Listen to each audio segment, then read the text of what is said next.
now that we talked about the, I guess, construction, at least with regard to the theoretical construction and the formulaic construction of our standard errors, we kind of interpreted them from regression output.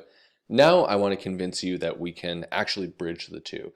I want you to feel comfortable going from the formulas to knowing that that's exactly what R is doing in the background.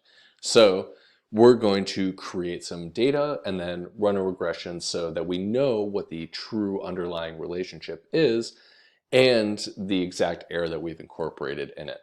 So the first thing I'm doing in line 2 is just creating a random variable x. I'm getting 100 observations. It's going to be centered around 0 with a variance of 1. Now we're making an outcome y that is dependent on x. It is going to have a y-intercept of 2.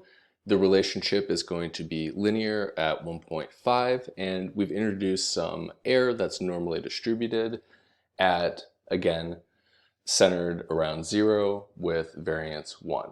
That's in a data frame now called regdf, and I'm not going to get too deep into this. This is essentially just employing the formulas that we had from before, very simply to get our estimates for beta 1 and beta naught or alpha. And here you can see we get 1.27 approximately and 1.96 approximately for our alpha. Now let's go ahead and just check that our estimates are correct and use the lm function in R, and we can see that we did it exactly correct. Now that's awesome. We got our coefficients. Let's go ahead and get our standard errors. But before that, we need to actually calculate our estimate of sigma squared. And to get that, we need to have or calculate our residuals. And so we're going to use that function resid. So that gives us the sum of literally squared residuals. And that's divided by n. So the dimensions or rows in our data frame minus 2, remember, and we're taking the square root of that because we want our sigma, and we get 0.98 approximately. So we can go ahead now and calculate our standard errors using the formulas from before, and we get about 0.34 for the standard error of our slope and about zero point 0.2, I guess like 1.99 for the standard error around the intercept of our fitted line, right, where x equals 0. Now we can go ahead and from our standard errors get test statistics and p-values to see whether or not the relationships are actually statistically distinguishable from 0. Sorry, that's a mouthful. So again, these are two-sided hypothesis tests, and we're referencing the t-distribution. We get p-values of basically 0 for both of them. And this looks correct from what we get in our regression output when we use the lm function. We can see we get the exact same p-values as well as standard errors and t-statistics.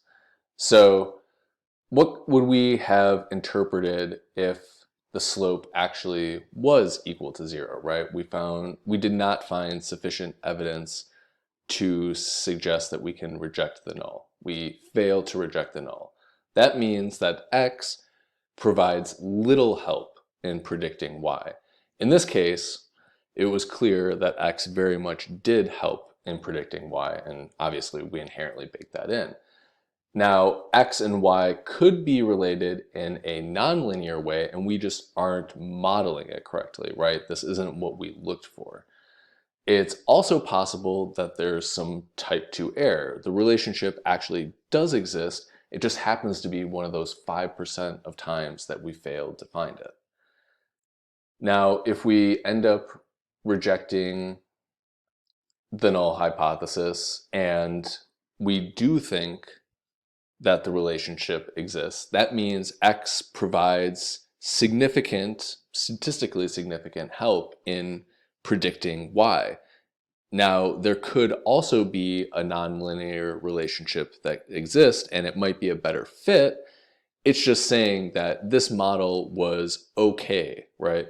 And we shouldn't be too cocky about it, because we have to remember that type 1 error is still lurking out there, right? Like, the relationship may not actually exist, but we just accidentally happen to find it, right?